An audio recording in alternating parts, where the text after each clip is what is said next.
Evening everyone, कैसे हो सारे। होप सो आप सभी ठीक होगे। लास्ट टॉपिक हमने किया था कि कैसे हमने वेरियस 5 ईयर प्लान्स के गोल्स अडॉप्ट किए थे। ठीक है, इसमें हम करेंगे कि एग्रीकल्चर में हमें क्या दिक्कत आ रही थी और उसके लिए क्या वेरियस रिफॉर्म्स किए गए at the time of the 1947। ठीक है, आफ्टर इंडिपेंडेंस की हमें क्या क्या दिक्कतें हैं ये एग्रीकल्चर में और हमने उनको कैसे सॉल्व करने की कोशिश की।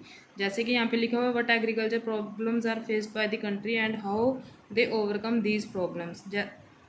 हमें पता है कि जो हमारी कंट्री की 75% ऑफ पॉपुलेशन है वो एग्रीकल्चर पे डिपेंड थी उस टाइम पे हमें प्रॉब्लम्स क्या फेस करनी पड़ रही थी। जमींदारी सिस्टम। इस सिस्टम में क्या होता है, जो ब्रिटिश गवर्नमेंट है वो अपॉइंट करती थी पर्सनस। जैसे मान लो मिस्टर ए कोई फार्मर है, ठीक है, उसकी खुद की लैंड है तो वो उस लैंड पे काम करता है। प्लस कोई मिस्टर एक्स ब्रिटिश गवर्नमेंट ने क्या कर दिया, अपॉइंट कर दिया कि तूने मिस्टर ए से रेवेन्यू कलेक्ट करके हमें देना है, तो बीच में उसको क्या मिलता था, कमीशन, जिसकी वजह से जो फार्मर्स थे उनको ज़्यादा पैसा देना पड़ता था। तो इसकी वजह ये एक तो सबसे ज़्यादा बड़ी प्रॉब्लम थी ज़मींदारी सिस्टम। सेकंड था low productivity due to poor technique. हमें पता है कि ब्रिटिशर्स ने सिर्फ अपने फ़ायदे के लिए हमारे इंडिया में काम किया। वो इंडिया को कोई भी न्यू टेक्नोलॉजी नहीं दे के गए जिससे कि एग्रीकल्चर को डेवलप किया जा सके, जिसके वजह से हमारी लो प्रोडक्टिविटी होती थी, क्योंकि हमारे पास टेक्निक नहीं थी किसी भी चीज़ को प्रोड्यूस करने की। उसकी वजह से हम क्या करते थे, हम यूएसए से गुड्स इंपोर्ट करते थे, जिसकी वजह से हमें क्या किया जाता था, एक्सप्लॉइट किया जाता था। After that there becomes a problem of disguised unemployment. Disguised unemployment क्या होती है, छुपी हुई बेरोजगारी। इसका मतलब होता है कि जैसे कोई ज़मीन का टुकड़ा है, उस पर सिर्फ 10 लोग चाहिए काम करने के लिए, पर 20 लोग उस पर काम कर रहे हैं, तो जो 10 लोग एक्स्ट्रा काम कर रहे हैं उनकी वहाँ पे ज़रूरत नहीं है। ये होती है डिस्गाइज्ड अनएम्प्लॉयमेंट। फिर क्या होता था, हमारे पास इरीगेशन के मीन्स नहीं होते थे, जिसकी वजह से हमें क्या करना पड़ता था, हम मॉनसून पे ज़्यादा डिपेंड रहते थे। ठीक है, सब्सिस्टेंस फार्मिंग होती थी। वो क्या होती है कि खुद के लिए प्रोडक्शन करना, कि हम जो प्रोड्यूस कर रहे हैं वो खुद अपने घर के लिए यूज़ करना, रैदर दैन सेलिंग इन दी मार्केट। फिर होता है स्मॉल लैंड होल्डिंग।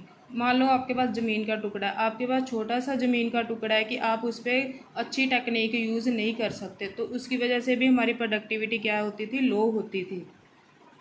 फिर आता है conflict between tenants and landlords. Landlord क्या करते थे, टेनेंट्स के साथ कई कॉन्ट्रैक्ट कर लेते थे। जैसे उन्होंने कॉन्ट्रैक्ट कर लिया कि मान लो तेरी इनकम 10,000 है, तो उसमें से तू 1000 रुपीज़ हमें देना ही देना है। तो अब चाहे फार्मर को 10,000 इनकम हो रही है, चाहे 5,000 हो रही है, तो उसको 1000 रुपया किसको देना पड़ता था, लैंडलॉर्ड्स को देना ही पड़ता था। ठीक है, ये सारी प्रॉब्लम्स थी जो हमें फेस करनी पड़ती थी। फिर हमने कुछ मेजर्स किए इन प्रॉब्लम को सॉल्व करने के लिए। जैसे हमने लैंड रिफॉर्म की और ग्रीन रेवोल्यूशन। सबसे पहले आज हम करेंगे लैंड रिफॉर्म्स। इसका मतलब होता है change in the ownership of land holdings. वो देखते हैं वो हमें कैसे की, क्योंकि हमें पता है कि बहुत सारी पॉपुलेशन एग्रीकल्चर पे डिपेंड थी।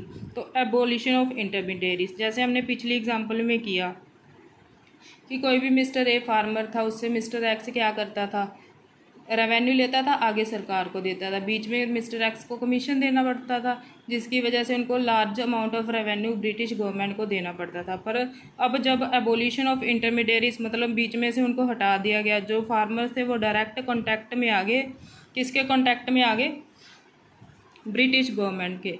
तो इसकी वजह से क्या हुआ, near about 200 lakh intermediaries come in direct contact with the government. जैसे यहाँ पे लिखा है mister A owner of land and mister B tiller of the land. ये दोनों में भी फ़र्क होता है। ठीक है, ओनर होता है जिसकी ज़मीन है, टिलर है जो उस पर काम कर रहा है। ठीक है, ये होते हैं ओनर्स एंड टिलर। ओनर्स को क्या मिलता था, ओनर्स को तो जो आउटपुट आता था उसकी सारी अमाउंट मिल जाती थी, पर टिलर को कोई फ़ायदा बीच में नहीं होता था, क्योंकि उसको कोई भी इंसेंटिव नहीं मिलते थे अपनी प्रोडक्शन को इम्प्रूव करने के लिए।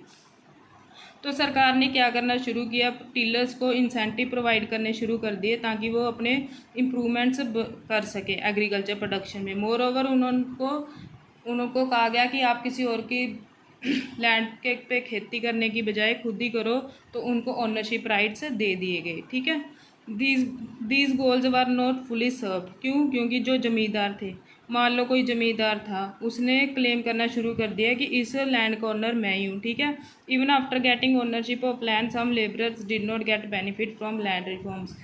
तो जो आफ्टर गेटिंग ओनरशिप लेने के बाद भी जो लेबरर्स थे उनको लैंड रिफॉर्म्स के फ़ायदे नहीं मिले। ये तो थे कि लैंड रिफॉर्म्स कैसे। कल की वीडियो में हम करेंगे कि ग्रीन रेवोल्यूशन कैसे आया और उसके क्या क्या फ़ायदे हुए, इकोनॉमी को कौन कौन सी स्टेट उससे बेनिफिशियल हुई, कौन कौन सी नहीं हुई। फिर हम करेंगे कि उसके नुकसान क्या थे ग्रीन रेवोल्यूशन के। ठीक है, आज के लिए इतना ही। Thank you.